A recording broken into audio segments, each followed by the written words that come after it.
आज हमारी क्लास रहने वाली है कक्षा 12वीं एवं 10वीं के लिए अलंकार।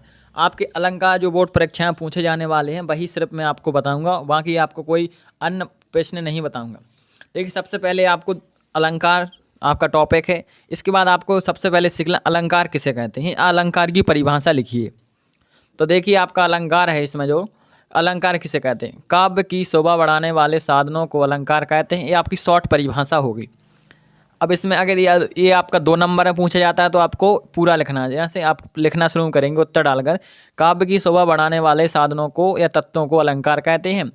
अलंकार का शाब्दिक अर्थ है आभूषण, अर्थात जिन धर्मों से काव्य के सौंदर्य में वृद्धि हो उसे अलंकार कहते हैं। ये 2 नंबर में आपका पूछा जाता है अलंकार किसे कहते हैं, तो आपको इतनी 2-2.5 लाइन की परिभाषा लिखनी है। अब देख लेते हैं आप अलंकार के प्रकार। अलंकार के आपके मुख्य रूप से 3 प्रकार होते हैं। पहला अर्थालंकार, दूसरा उभयालंकार, तीसरा आपका शब्द अलंकार। अब इनके जो प्रकार हैं ये आपके महत्वपूर्ण नहीं है। इसके बाद हम देखते हैं जो आपके महत्वपूर्ण हैं। इसके बाद जो आपका महत्वपूर्ण है, तो देखिए ये रहा आपका सबसे महत्वपूर्ण जो आपका है। इसमें मानवीकरण अलंकार को उदाहरण सहित लिखिए। उदाहरण सहित लिखिए मतलब है पहले आपको उसकी परिभाषा लिखनी है, फिर उदाहरण लिखना है। आपको हेडिंग डालनी है, पेपर में आप लिखेंगे तो आपको पहले हेडिंग डाल लेनी है मानवीकरण अलंकार। फिर आपको लिखना है जहाँ चेतन अचेतन अवस्था को मनुष्य के क्रियाकलापों से जोड़ा जाए वहाँ मानवीकरण अलंकार होता है। चेतन मतलब जिसे होश नहीं है, चेतन मतलब जो आपका चल सकता है, जीवित है। और अचेतन मतलब जो मतलब एक प्रकार का स्टेचू, जिसे मूर्ति बोल सकते हैं आप, उस प्रकार। अब देखते हैं इसके आगे इसका उदाहरण। देखिए ये रहा इसका उदाहरण है, मेघ आए बड़े बन सवर के। एक आपका एक उदाहरण हो गया। दूसरा उदाहरण देखिए इसका, ये धीरे धीरे उत्तर क्षितिज से आ रही बसंत रजनी। तो ये आपके 2 उदाहरण मैंने बता दी, जो ना आपको सरल लगे, अच्छा लगे, वह आप सीख सकते हैं। अब देखते हैं इसमें दूसरा आपका अलंकार है जो भ्रांतिमान अलंकार को उदाहरण सहित समझाइए या लिखिए। एक ही प्रश्न है, तो आपको पहले हेडिंग डाल लेनी है भ्रांतिमान अलंकार। फिर आपको लिखना है जब भ्रमवश एक वस्तु को दूसरी वस्तु समझ लिया जाता है तो वहाँ भ्रांतिमान अलंकार होता है। इसके भी मैंने आपको लिए 2 उदाहरण लिख कर रखे हैं। पहला है, आपको उदाहरण में एक बात ध्यान रखना है कि आपको उदाहरण इनवर्टेड कॉमा में लिखना। देखिए जहाँ पर आप 2 कॉमा आपको दिख रहे होंगे, यहाँ पर इससे इनवर्टेड कॉमा कहते हैं। देखिए आपका है पहला उदाहरण है, जान श्याम घनश्याम को नाच उठे वन मोर। आप ये उदाहरण भी लिख सकते हैं। और दूसरा देखिए, चंद के भ्रम होत मोद है कुमोदनी को। देखिए एक आपका उदाहरण है, ये आपके कल ऑब्जेक्ट में पूछा गया था, मैंने सुबह एक पेपर डाला है। चंद के भ्रम होत मोद है कुमोदनी को, इसमें कौन सा अलंकार है? इसमें 4 ऑप्शन थे, तो उसका आंसर था भ्रांतिमान। तो देखिए आपका उदाहरण भी ऑब्जेक्ट में भी पूछ सकता है, आपको अच्छे से सीखना है। अब इसके बाद आपको सीखना है संदेह अलंकार। संदेह अलंकार को उदाहरण सहित लिखिए। पहला है, इसका आंसर आपको इस प्रकार, पहले आप उत्तर डालेंगे, फिर आपको संदेह अलंकार लिखना है और उसको अंडरलाइन करना है 2 बार। फिर लिखना है साम्य के कारण जहाँ किसी वस्तु को देखकर उनमें अनेक वस्तुओं का संदेह होता है वहाँ संदेह अलंकार होता है। जैसे किसी वस्तु को हमने देखा, साम्य के कारण अपन को लग रहा है कि वहाँ एक नहीं बहुत सारे लोग हैं, तो आपको वहाँ कौन सा अलंकार है? संदेह अलंकार होता है। अब देखते हैं यहाँ पर उदाहरण आपको इस प्रकार लिखना है। इसका उदाहरण मैंने एक ही लिखा है, यदि आपको दूसरा उदाहरण आता है तो ये अच्छी बात है। इसको भी आपको इन्वर्टेड कॉमा में लिखना है। यहाँ पर इन्वर्टेड कॉमा लगाना है पहले, फिर आपको लिखना है सारी बीच नारी है की के बाद आपको कॉमा लगाना है, छोटा कॉमा। फिर लिखना है नारी बीच सारी है, फिर आपको पहला फुल स्टॉप। फिर लिखना है सारी ही की नारी है कॉमा, नारी ही की सारी है, इन्वर्टेड कॉमा। यदि आप कॉमा या फुल स्टॉप में कहीं गलती करते हैं तो आपका आधा नंबर इसका भी कट सकता है, इसलिए आपको बहुत ही अच्छे तरीके से लिखना है बोर्ड एग्जाम में।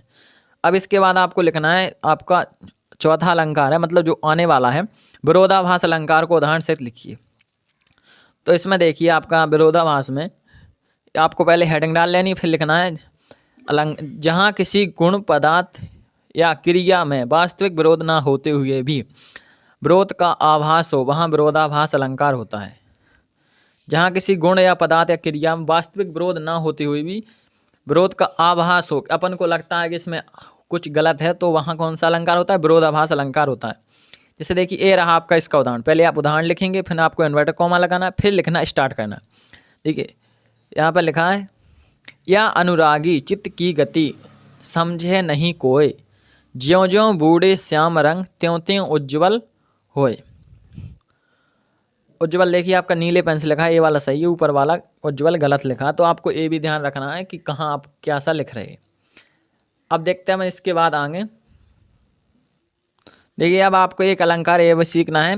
व्यतिरेक अलंकार को उदाहरण सहित लिखिए। इसका आपको हेडिंग डालनी है व्यतिरेक अलंकार, फिर लिखना है जिस पद में अपमान की अपेक्षा उपमेय को अधिक बढ़ा चढ़ाकर प्रस्तुत किया जाए वहाँ व्यतिरेक अलंकार होता है। एक बार दोबारा देखते हैं।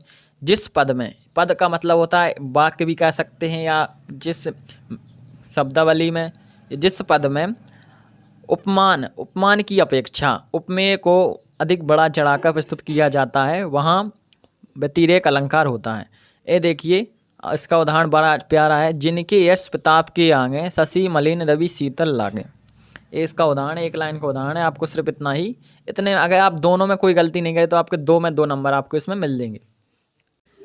अब देखते हैं आपका एक है सांग रूपक अलंकार की परिभाषा उदाहरण सहित लिखिए। तो देखिए इसकी परिभाषा आपको पहले डालना है सांग रूपक अलंकार, फिर आपको डैश करना है और फिर आपको लिखना है जहाँ उपमेय के सभी अंगों पर अपमान के सभी अंगों का आरोप हो वहाँ सांग रूपक अलंकार होता है। जहाँ आप दोबारा देखिए, जहाँ उपमेय के सभी अंगों पर उपमेय के सभी अंगों पर उपमान के सभी अंगों का आरोप हो वहाँ सांग रूपक अलंकार होता है। देखिए ये रहा इसका उदाहरण, बड़ा प्यारा उदाहरण है।